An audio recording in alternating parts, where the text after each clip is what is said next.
Good morning, viewers. Good day, wherever you are.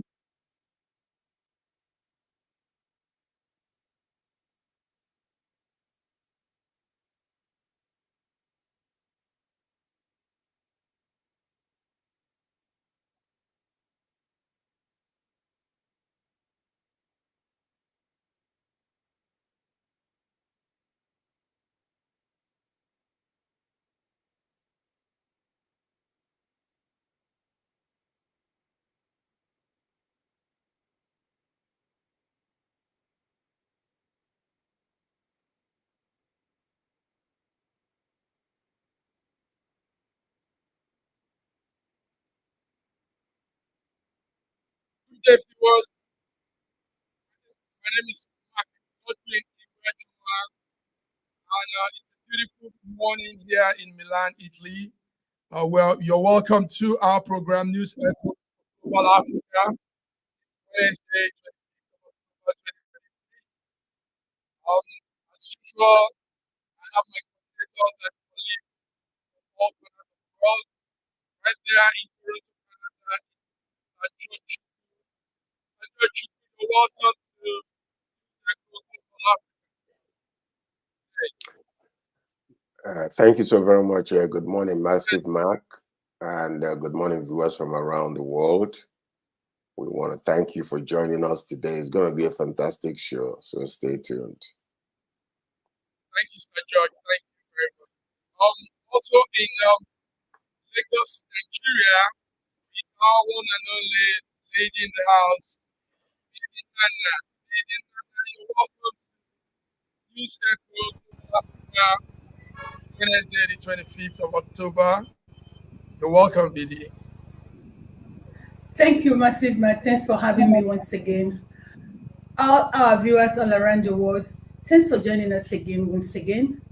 Let's do it like always. Let's do it like always, gentlemen. Please let's see what the paper, early morning paper in Nigeria is saying this today. We have some news flash, some news headline. It's said that the EFCC chairman, the new EFCC chairman, Ola Olukayode, has directed the staff of EFCC Commission to all declare their assets in line with the civil service regulation and procedure. He has said everybody should declare asset. He is declaring his asset so that there will be transparency in their endeavor. Also this morning, we got this information because we've been following the flood in Lagos and some parts of the south west. But this morning, the federal government has said that it's not the dam. There is no overflow. It's not true that there's an overflow of dam, the Oyen Dam in Ogun State. That is not true that that dam is responsible for the flooding that people are experiencing in Lagos and some part of the southwest. So Professor Joseph, the Minister of Water Resources, has made this announcement this morning, early morning to Wednesday. Also, on the headlines today is one from the federal government. It says Nigeria needs about $10 billion annually to fund the SDG. We know the SDG is the Sustainable Development Goal, and this means being able to carry through the both private and public sector.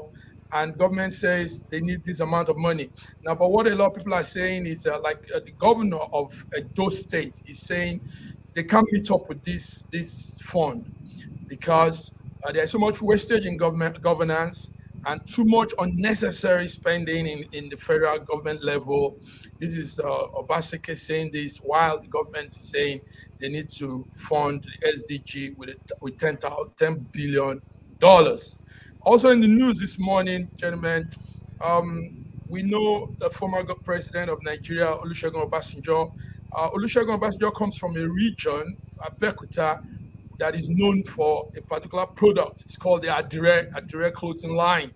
But funny enough, the past 5 to 6 years, Adire has been imported from China. So Olusegun Obasanjo came out this morning and said federal government should put a ban on the importation of Adire from China because we are also producing Adire. I don't know how our government thinks. This morning also, finally, from the news headline, scientists from the University of South Wales in the UK have discovered something very strange, and that is that cancer cells now resist chemotherapy. So chemotherapy doesn't really work on cancer patients anymore because the cells have gone beyond that. They now resist those treatments. So, gentlemen, before we go into the discussion, what do you have to say about these news headlines? George, what's any one of it that interests you and your view? Yeah. Well, the cancellation of importation of Adura from China is, I guess, you must have spiraled from what's his name, Senator Ben, what's his name again?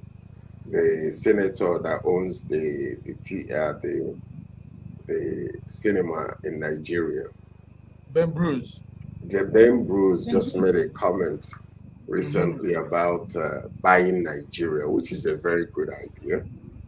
And so the question now is, if importation of Adura from China, because I know China can give you the best quality and they can give you the worst.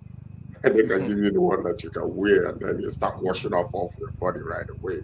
So as long as Nigeria can produce enough for us and then to be able to export quality material, then we will say, let's make sure that we stop the importation. Because if you remember quickly, part of the problem we've had in Nigeria is whereby the government will begin to marginalize a group of people simply because they are traders and, whatever they are specializing in importing, they will ban those products and give it to one individual. We've seen that with sugar, we've seen that with rice, we've seen that with a whole lot of other products, which is really the truth of the matter being that the government have fought against the Igbos, the eastern region, people that are in business. So those type of attitude must stop if we are to continue to increase our economy and the welfare of Nigerians. So, but anyway. Also, what else did you talk about? Yes, cancer cell, government trying to fund the SDG. I think what you just said now is more patent because it's funny that we have that product coming out from Africa, from Nigeria. The Ogun State people, the Abeokuta people are known to make Adire, good Adire. I traded on Adire as a venture back in the days. I was pushing Adire in large quantity to the UK and Dublin. And it's funny that the Chinese have taken over that and doing it in their own way, like you said.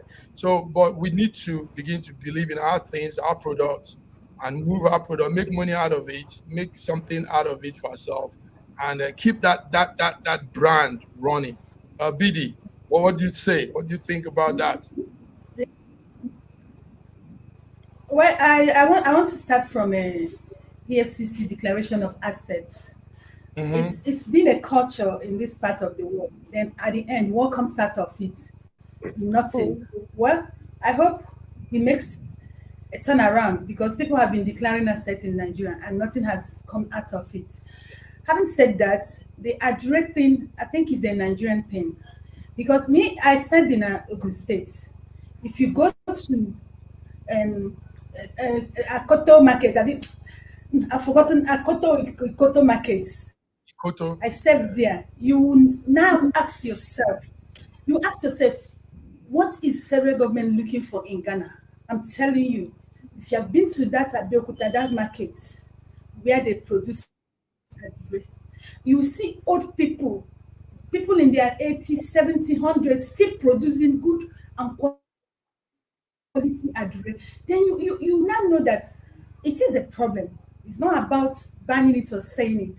Do you understand? It just reminds me of today. Sorry, I want to take a little time. Today is the 72 birthday of late Dobesi, one man that actually break the monopoly of media in Nigeria.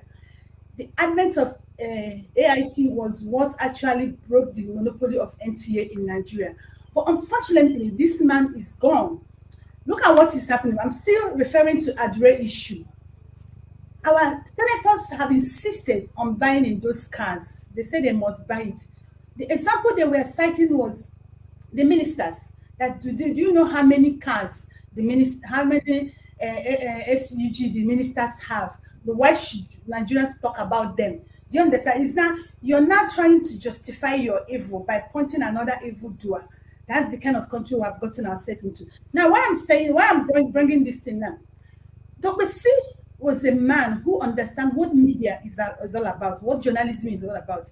If you remember, if you go down the history of Dr. Me and AIT, he's an PDP member. But there is no PDP government that did not shut down APC. AIT. Obasanjo did, Jonathan did, because of what? Because he was true to his profession. He's a PDP member, but he always stood for the truth. That is what we don't have today. I miss him when I listened to this senator, because if the person was to be alive, he would have spoken against it. But how many notable Nigerians are even speaking against this? None. Because they don't want to be in the bad record of Nigeria or PDP government so that they can get contracts or jobs. So that is the country we've come about. Look at it. They're going to give millions of people job in Japan. Innocent is there. One other method that produces assembles car in Kaduna is there. But they have, and the number of unemployment we have in Nigeria. But our senators, our lawmakers have decided to take that bunch of money that will empower a lot of people, keep a lot of people busy, keep a lot of homes running to Japan to empower their own citizens. I'm coming back to what Sir George said. You know why they are pushing it? One individual now is there saying, buy from Japan, buy from Toyota, because they are going to give him that contract. So we are going to reach one person. So that is where we have gotten ourselves to. So Obasanjo has said it, that they should ban it. Will they actually ban it? We are a country that don't care about our nation. We use our suffering to empower other people in other nations, and we hear cry and lament. So I want to wish a postponement birthday to Dr. C. Today he's supposed to be celebrating 72, but unfortunately, Thank you very Thank you, BD. We miss him.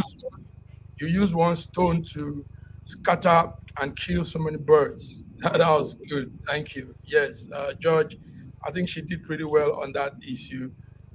You started it, George. It's sad our politicians, our leaders, people at the helms of affairs don't understand what it is to build a nation by investing in people, investing in our local indigenous products. All that makes up our country.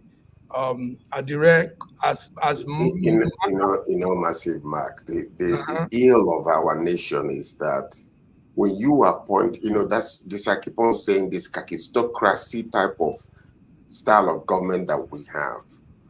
This particular government today is a government of the headlines.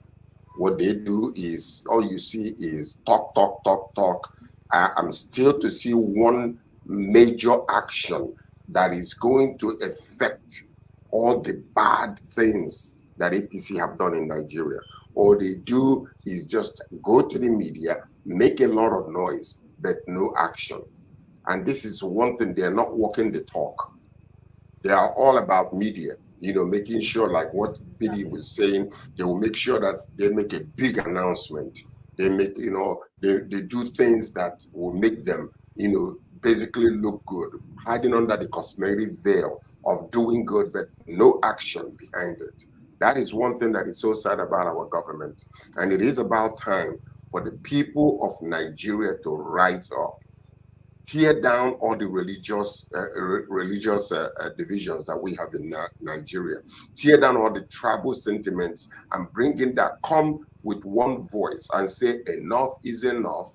We are moving forward. If you don't move forward, we'll move you out of the way, because this is the time. People are dying every day, and we are here playing politics and playing all kinds of media games. It needs to stop in that country, and it needs to stop now.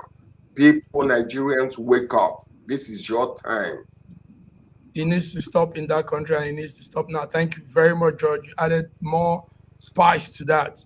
Moving forward, before we also go into the discussion today, it's good we give updates on the Hamas Israel attack.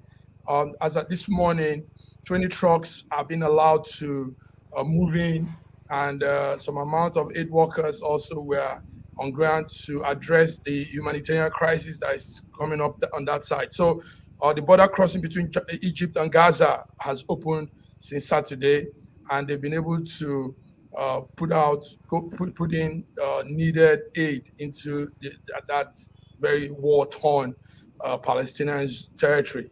So for the first time, Israel is allowing them to move, but Israel is still pounding very hard with some airstrikes, following what we all saw as the Hamas rampage 2 weeks ago. So these 20 trucks are moving in with aid workers, with a lot of things, and we hope they will be able to help those that are there.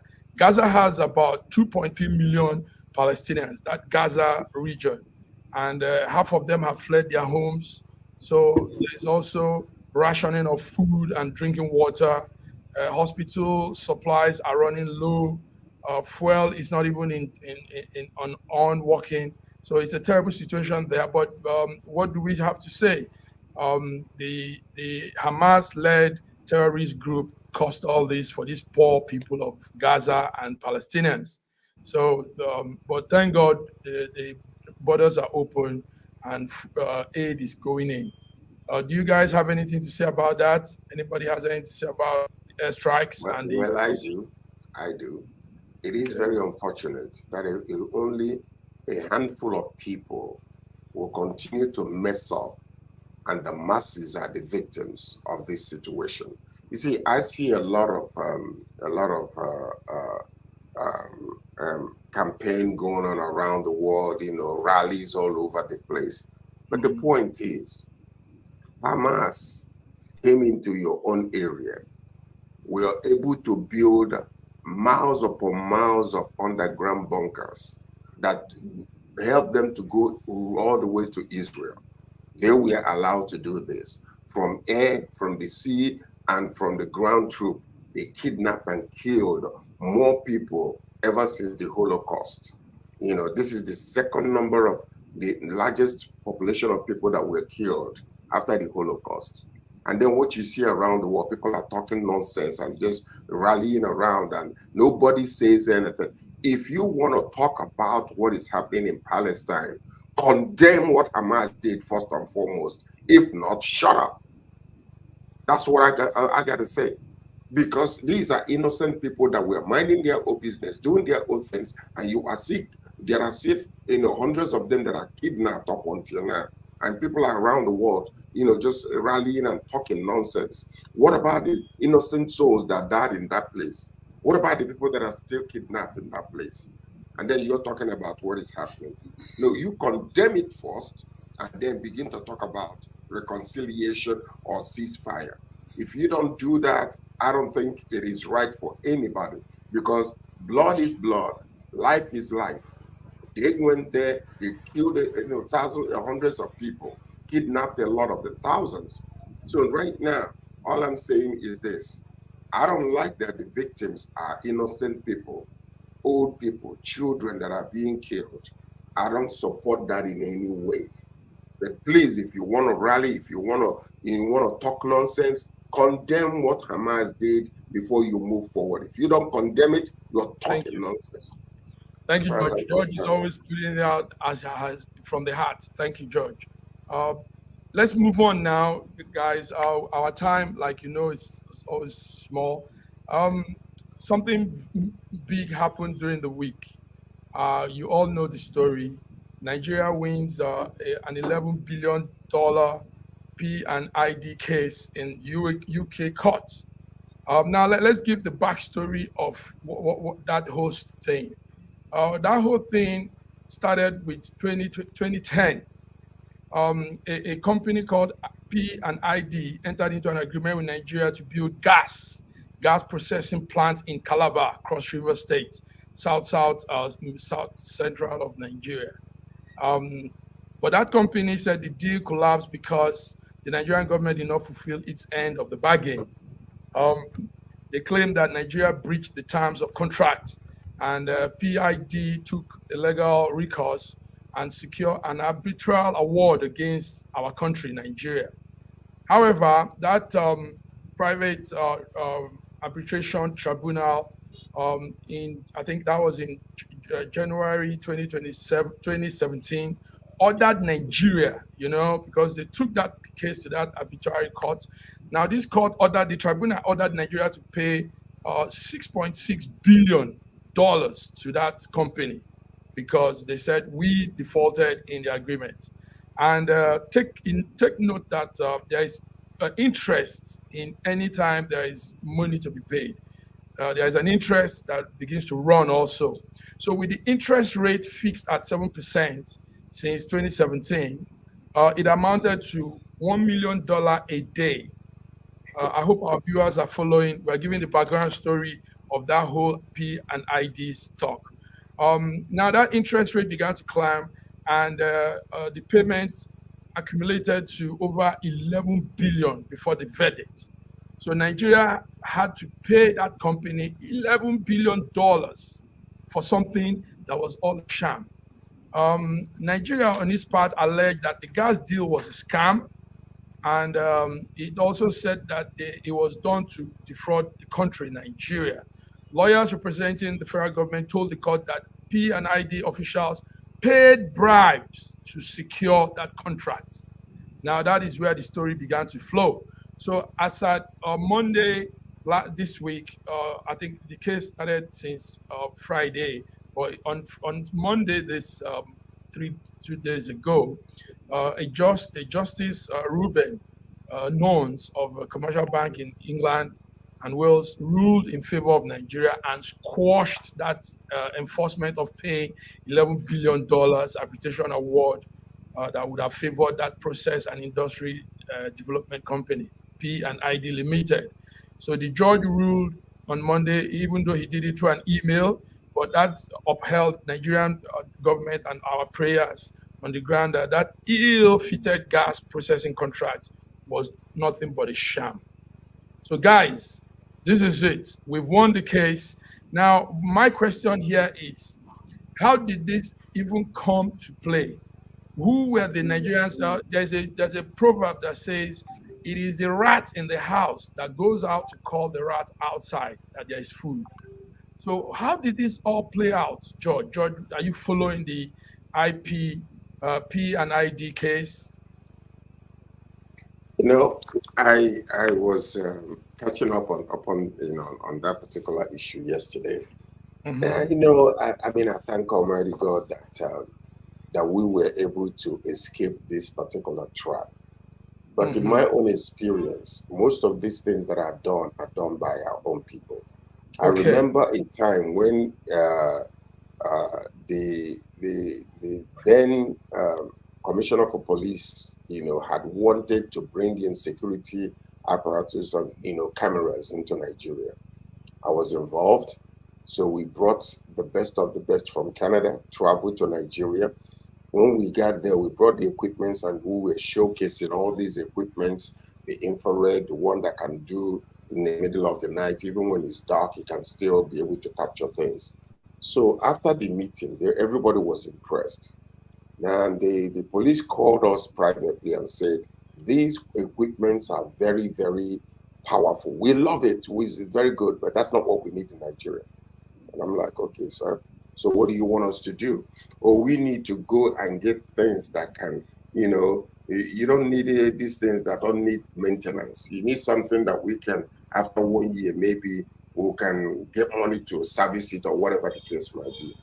So, the group that I came to Nigeria with said that we cannot do that. Privately, they were telling me, we cannot do that. Our name is on the line. Do you know what that man did?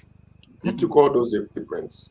On the same weekend, he flew to England. From England, he went to China. Left us alone without letting us know. We're still in the hotel. Took those equipments to China. And then from China, it was his driver who told me privately, Oga no dey, Oga don't travel. I said, where did he go? He released the information to me. This man went to went to England and went to China and duplicated those products and did not do anything, left us alone until we got frustrated and went back to Canada. Then listen to this. A few years later, you remember when they bombed the UN center in Abuja? You remember all those bombing that took place, the police station also, and they started investigating. Those cameras that were installed in that place, when they looked into it, it was nothing but, grade zero. They couldn't find anything, and they started investigating. Nothing came off of it. That policeman, the head of the police commission, got away with that murderous nonsense. Took all that money and pocketed it. So this is what when Biddy was talking about what she was talking about a few minutes ago, we know when it comes to this, I can guarantee you, if care is not taken and you investigate it, something happened from our own people that actually messed up this whole entire thing. Because the bureaucracy and the red tape in trying to get things done in that country is beyond comprehension. Until we sanitize that land, we're going nowhere.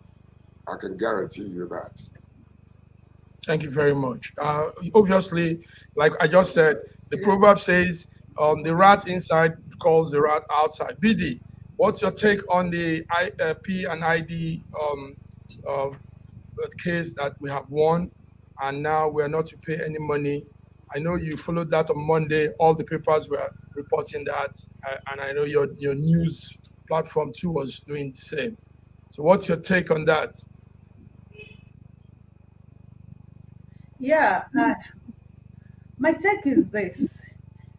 Nigerians are happy, but some set of people are not happy by going by what Sir George said. Sir George is very, very correct from all what he has said. We use the bureaucracy to institute illegal way of doing things, because it's obvious that in Nigeria to get things done proper way is always difficult, but to get it done in short way, in illegal way, is always faster. The truth is this: yes, Nigerians have won this case; they are no longer going to make that payment. But I will tell you that some set of people are not happy about this. And secondly, I am even happy that Nigeria won this case, and I think that our judiciary, because if this case was to be in Nigeria, we will not win it. I hope you are aware of that. That's true. I just hope that we will learn something from this, not just being happy that we won it, because it was instituted in a country where judiciary is obeyed, where rule of law is obeyed. And these are one of the things why our investors are not coming into Nigeria, because they know, if I come into this country and invest huge amount of money and I have challenges and I go to judiciary, will I get justice? It's part of the things we are not getting investors into Nigeria. And it's part of the reason why a lot of people are leaving Nigeria. I'm happy. And I think our judiciary should learn from this. Thank you very much. While you were talking, Alan Wilson, FIH Nerd Hospitality Executive, wrote, "True justice prevails." Thank you, Alan Wilson. Thank you, Alan. Yes, Alan is a European, an American, I think. So probably he followed that case, and he was monitoring everything. So he had us, and he wrote that true justice prevailed. And indeed, true justice prevailed. Where like BD said, when the judiciary is honest and truthful in their deeds, the real thing prevails. We will not lose hope in the legal system. We will not lose hope in of the judiciary. Sometimes God uses them to bring in, because people don't listen to God's voice, So God uses them to bring in. Massive Mark. Yes. Before we go on break, Yes. you know the definition of insanity. Mm-hmm. Doing the same thing, saying the same thing, thinking the same thing, and expecting a different result. That is insanity. Insanity. You understand? So, to be very frank with you, This country called one of the greatest nations in the world. Look at India today. I remember the years as a child when Indians used to rush into Nigeria to come and find jobs. They became professors. They were in different aspects of our, economy, getting jobs and doing things. Today, look at India today. Look at where they are. And then we are still there claiming to be the giant of Africa, doing all kinds of things, just saying the same thing. The deplorable state of this country right now is because of bad government. That is all it is. That's all it is. Great. The country is great. The people are awesome. They need an active, proactive leader that will lead them to that promised land. But what is happening is the state of affairs are so corrupted that you need to rebaptize the whole entire nation in order for us to move in the right direction together. That's all I can say to you. Thank you very much. Alan is telling us that he's a UK citizen. So obviously Alan was following that case.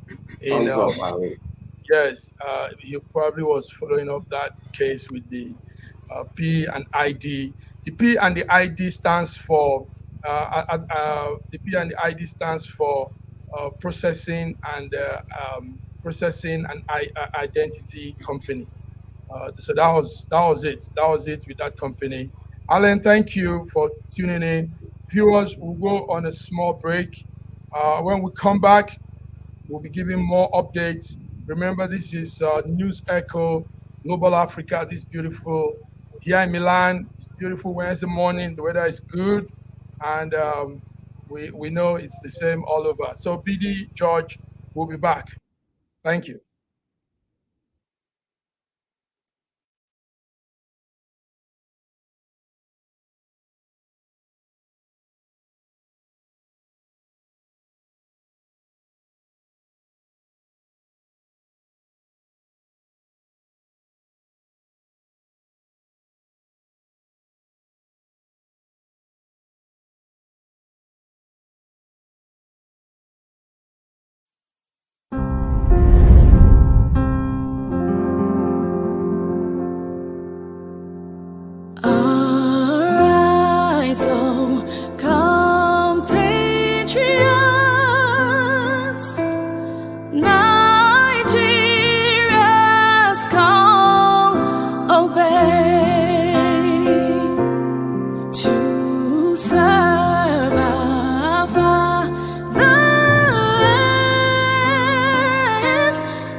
This country has some of the most extraordinary culinary diversity in the world. I'm talking about Nigeria. This first dish is amala abula, made popular by the Yoruba people in southwest Nigeria. It starts with amala made from dried yam and then is covered in a variety of soups. Next we have ofe nsala, a white soup that is synonymous with the Igbo people of southeastern Nigeria. It goes best with fufu, or akbo as the Igbos call it. Next we have suya, the most well-known food of the Hausa and Fulani people of northern Nigeria. Meat is covered in a peanut-based powder called yaji and cooked over an open fire. This is banga and starch, a classic of the Urhobo people of Delta State. Lastly, we have onunu, a plantain-based swallow of the Izon people in south-south Nigeria.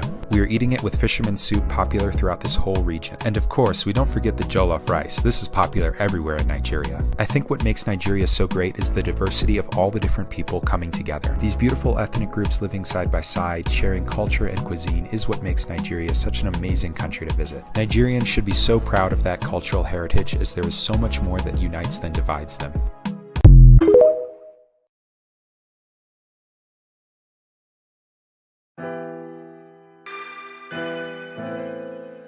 Schengen Story magazine is an African international bi-monthly magazine based in Milan, Italy, and founded in 2016. The publication focuses on personalities, fashion, style, entrepreneurship, and culture for Africans. The articles on food, movies, fitness, music, travel, sports, technology, and books are also featured. Our lives full of best stories. A lot can happen in a month. Expand your mind, change your world. Get Schengen Story magazine's full editions. Celebrating Africans make an impact. Read better. The Inside Story. Your fashion magazine for a better lifestyle. Inspiring stories for you.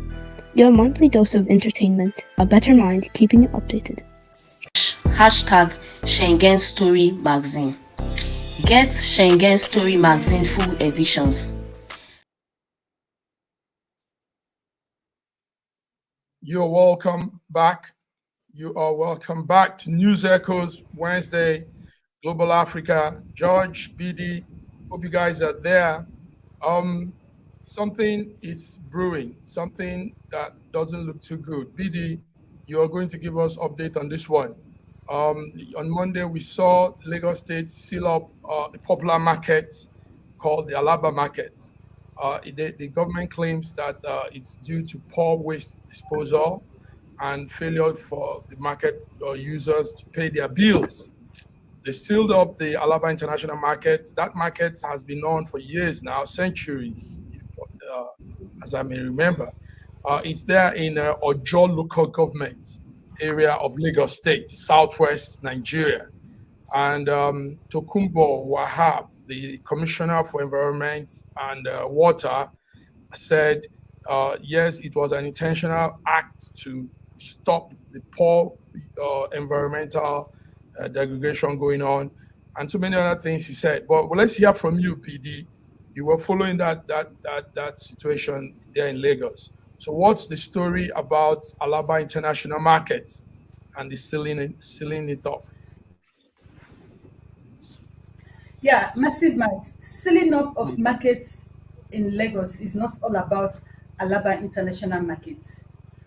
I'm sorry to say, but it's a new means that Lagos State, through the Minister of Environmental, have devised to extort money from businessmen and women in the state. Over the months, over 1 month, the past 1 month, about 6 markets has been sealed in Lagos. Igbo market was sealed, Ojo Labour market was sealed, Aloro market in Mushi, Alaba before Alaba International, over Ladipo market was sealed. And you know what they do is this. It has become a culture in Lagos State, like I said. The way of Lagos State extorting money from business owners. And this always happens towards the end of the year. If you stay in Lagos, you know that there is no way you dispose your trash in Lagos without the Loma bus coming around. So what they do is this. Towards the time they want to achieve or earn this amount of money, the Loma buses will stop going to those areas. And after some time, Lagos State will now come and serve this market paper. I and my team personally went to Igbo market when it was sealed over days, going to over 1 week. We went there, we tried to speak with them, but they refused to speak with us. They say if they speak with us, that they will lock their shop, take away their shop from them, or even beat them. So that's the kind of situation we have gotten ourselves in this country. Now, they will sell this market in pretense that of a poor environmentation state, and they will not charge them from 10 million, 15 something over. Now, I want you to follow me on this. You said that Yes, they are committing environmental pollution. You will not sell the yes, markets. And there's no other way you penalize them or even say, oh, yeah, pay this thing up. But you ask them, they will pay this money. I know markets who has paid 10 million, I know markets who have paid 15 million before they will open the market for them. So it's not about the environmental this, it's about the way the Lagos state government has devised to extort from market women and men. And you know why this thing is so I'm so concerned about this. You remember we just finished my business summit This was part of our discourse. Extortion from business people. Do you understand?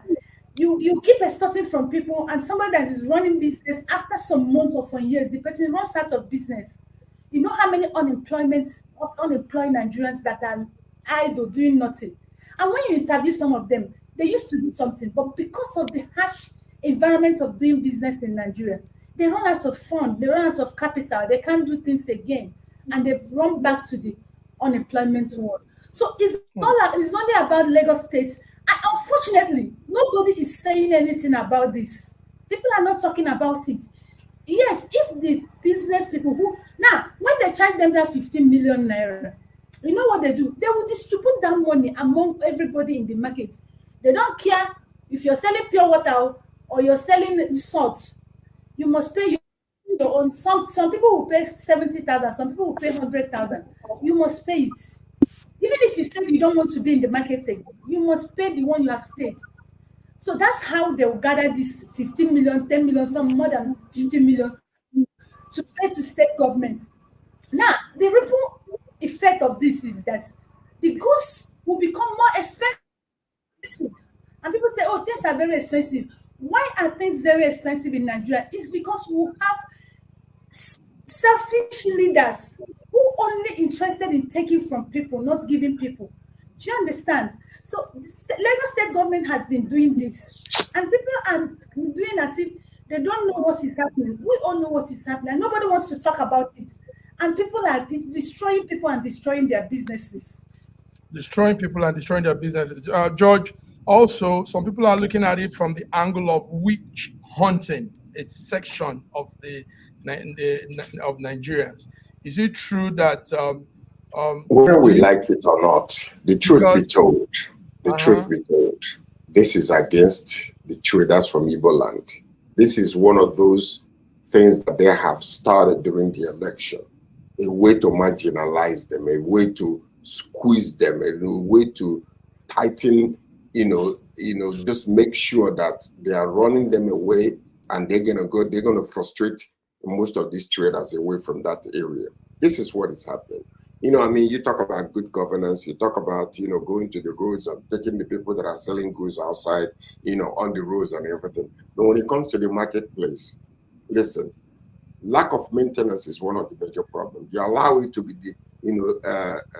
deteriorate to the point where it becomes unbearable and you want to charge the people.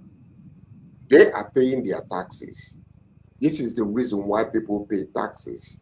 And if there are dues or levies that are put upon the traders, this is what you're supposed to use to maintain the place. So now you turn around and want to close it down. What have you been doing?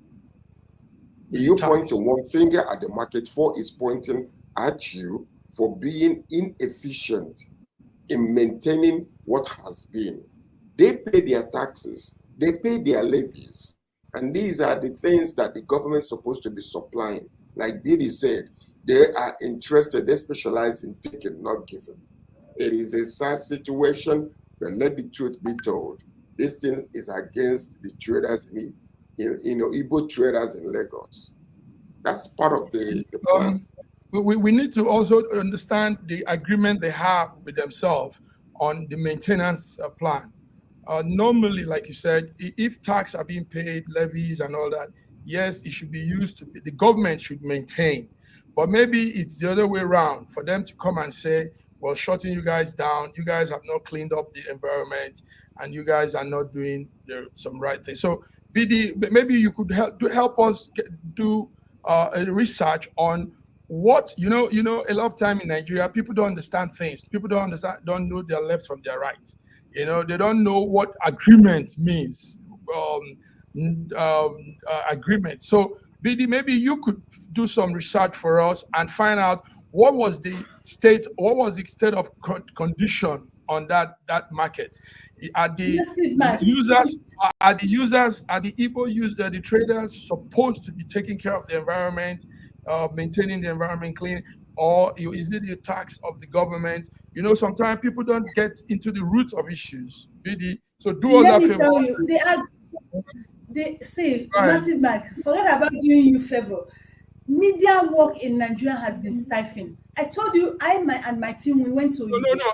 I'm not saying. Now, I'm just saying. I'm coming. Wait, I know what you're saying. Okay. They refuse to talk to us. As long as you're in Lagos State, you don't say anything against the government. Now, let me tell you the rules. The rules is this. Those markets pay Loma. Loma are the body in Lagos State responsible of discharging debts, carrying out debts. Do you understand? The Lomas, they pay for that. Now, that is only where the Lagos State extorts money from these marketers. So what they do, towards the time they want to get that money, normally it's always towards the end of the year, the Loma bosses to stop going to those places. And in Lagos State, you cannot dispose your dates without Loma. Do you understand? I personally went to Oyibo Market to interview them. They refused to be interviewed. So when the Loma bosses don't come, those places will get dirty. It is obvious truth, because in Lagos State, you can't even dump a refuge anyhow. You'll be arrested. So there's a particular place they park it. And so by the time they start parking it there, it will get messy. Then what will the Lagos State government do? They will not come and serve them pepper, because they want to achieve M. They want to make money. And they've done it for the past 1 month to over 5 markets in Lagos. So the thing is this, it will not stop except people rise up and speak. Unfortunately, even the marketers are not ready to speak. Now, even if somebody said is against the Igbos, me, I'm not interested in is against the Igbos. It might be, it might not be, but me, I'm against what the Lagos State government is doing to the business people in Lagos State. Now, even if it's against the Igbo, the triple effect of this, everybody in Lagos suffers it.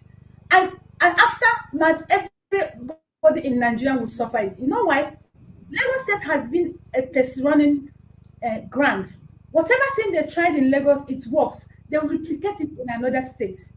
Do you understand? And this is why at the end of the year, they will not be giving you their profits generated. You understand? So it is a systematic effect to extort money from these marketers. Because when the Lomas don't come, the whole place will be mess, and they will charge them. Now, the question should be, why if in a place where things are done normally, when there is no interior motive, the Lagos State government should even charge Loma for not going there. Yes. That's very correct. Thank you very much. Now you speak professionally. I like that. Government should have the body in charge of waste disposal management should be charged for not going there to do their job. Alan, you have to find out first and foremost, why is it that they did not go? Was it that the government mandated them not to go, or was there some kind of a violation of contract that made them not to go? So these are the things that we're saying that we need to find out so we can speak factually, but, it seems, there is no smoke without fire, as Nigerians would say. Another point we should look at, whichever way, did the government ask them not to go? Did they not go? What's the rationale over paying 15 million naira for dirty environment in this present situation of Nigerians?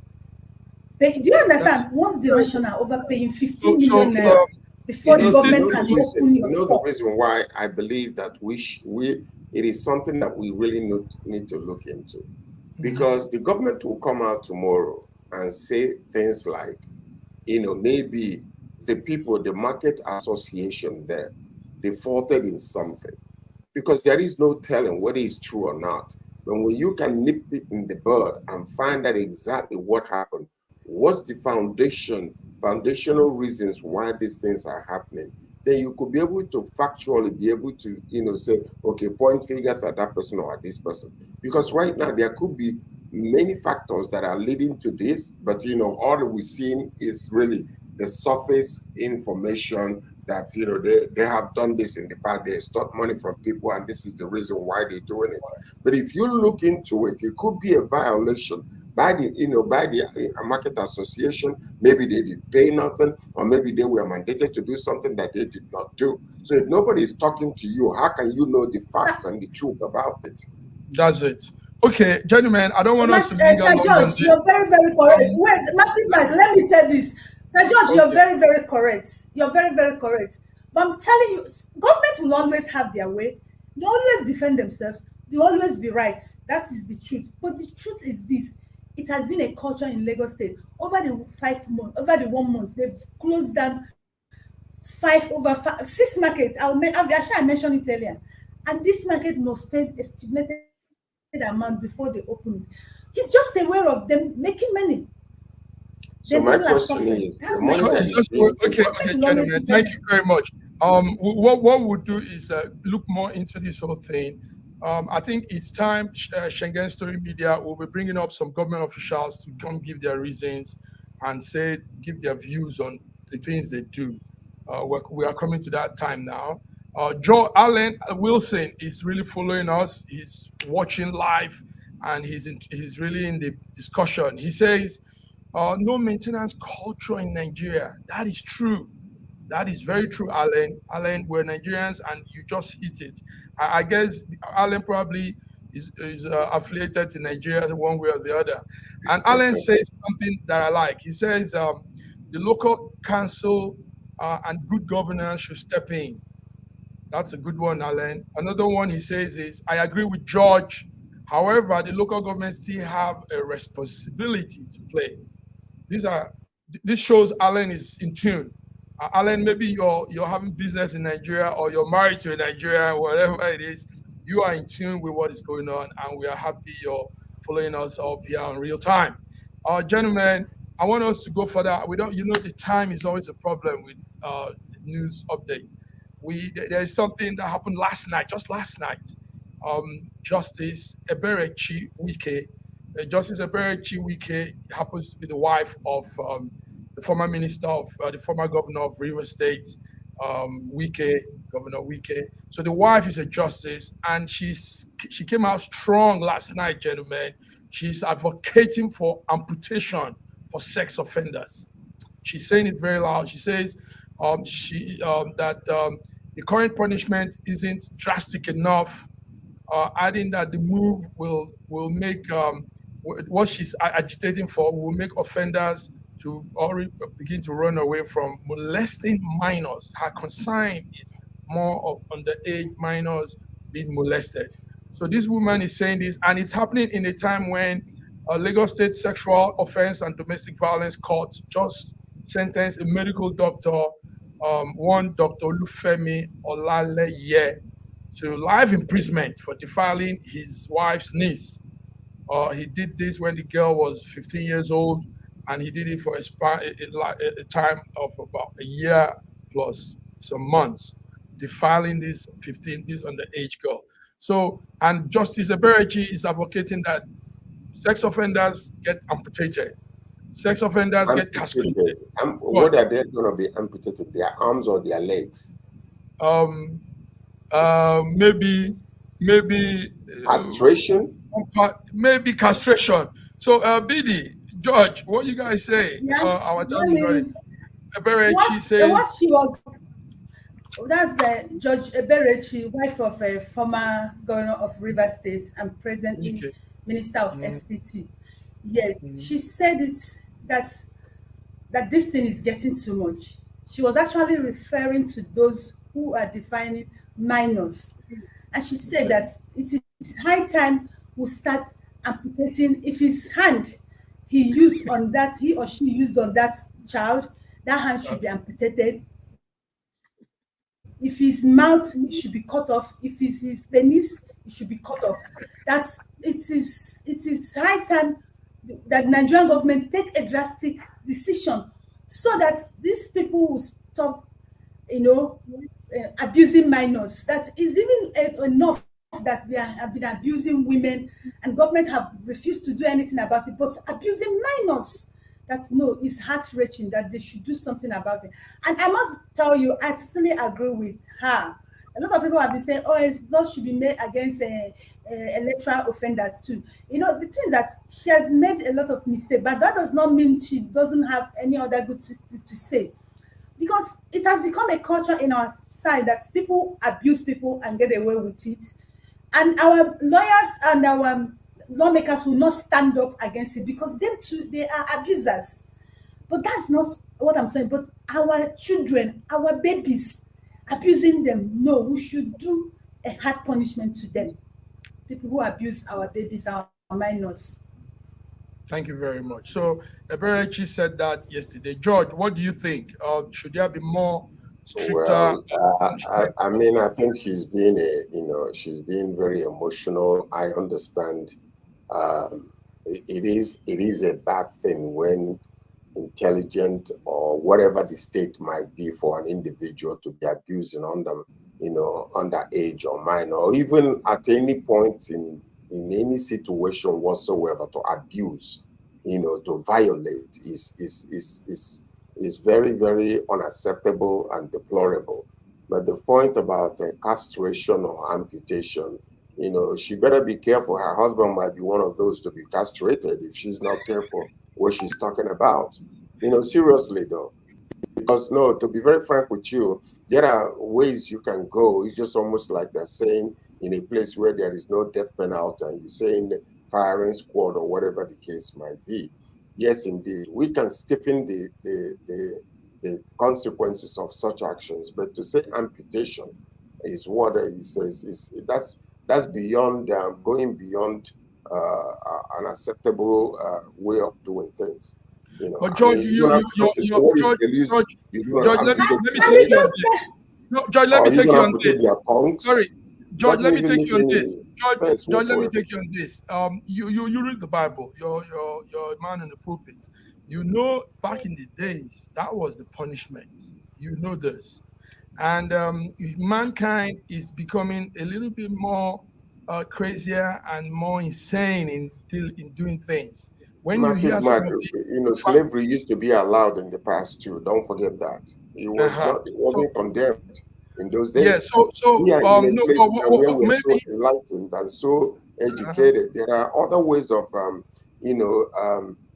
punishing people rather than talking about amputation. That's mutilation. I mean, who does that? Where is she coming from? Okay, let's hear What do you suggest? Let's hear Alan. Alan is saying something here. Too much. Go ahead, BD. It's becoming too much in Nigeria. I'm telling you, I'm a blogger. In a month, I'm telling you, over 20% of news I carry is abuse of minors. And let me tell you, in our society, people do this thing because they've seen people who did it and they get away, nothing happened to them. I didn't know there was a day I went into a coma. A 3-month-old baby, a driver abused a 3-month-old baby. 3-month-old baby who was still in diapers, and the baby died. Now, what do you expect we should do to such person? Do you understand? And after that, people are still doing it. Possibility of parole. Such will be life imprisonment with no possibility of parole. And such a situation to kill a child like that can actually result into what you call death sentence. And I'm advocate that, but what I'm talking about is, I mean, if it comes to like killing a child, abusing minors and stuff like that, there ought to be adequate punishment for that would deter people. Like Alan was saying, that child abuse is a sickness, and cutting off an appendage, it will not stop all others with the sickness. So what it is, are we going to send them to the hospital now? Are we going to put them in a place where they can be abused by others so that they will learn the lesson? So there are adequate punishments. We give them time. We give them time. So that when other people see them, they will not do it. Thank God. Feed them with maths so that when other people see, they will not do it. Yes, thank God the Lagos State Sexual Offences and Domestic Violence Court this morning, yesterday, sentenced a medical doctor to life imprisonment. Nice looking young man. Yes, in Lagos State. A medical doctor, no anything. He was sentenced up to no, yes. All right, gentlemen. Listen. Thank you very much, Alan. We want to thank you. Alan says he's an Igbo man, but we know he's not an Igbo man. He's only he enjoys the. I hope Alan enjoys jollof rice. Yes, Billy, I want to thank you for coming through. Our viewers, we had a huge number of them out there, about 2 grand. Thank you, George. We'll be back on Friday, same time, 11 a.m. Europe time. I don't know where it will be on other places. Tune in and hear good discussions, hear good updates from George Chukwu, Toronto, Canada, from Bidi Nana in Lagos, Nigeria, and from myself and other colleagues that joins us too. So until then, have a beautiful week, and please don't go near Alaba market. Don't go near Alaba. Thank you, George. Thank you.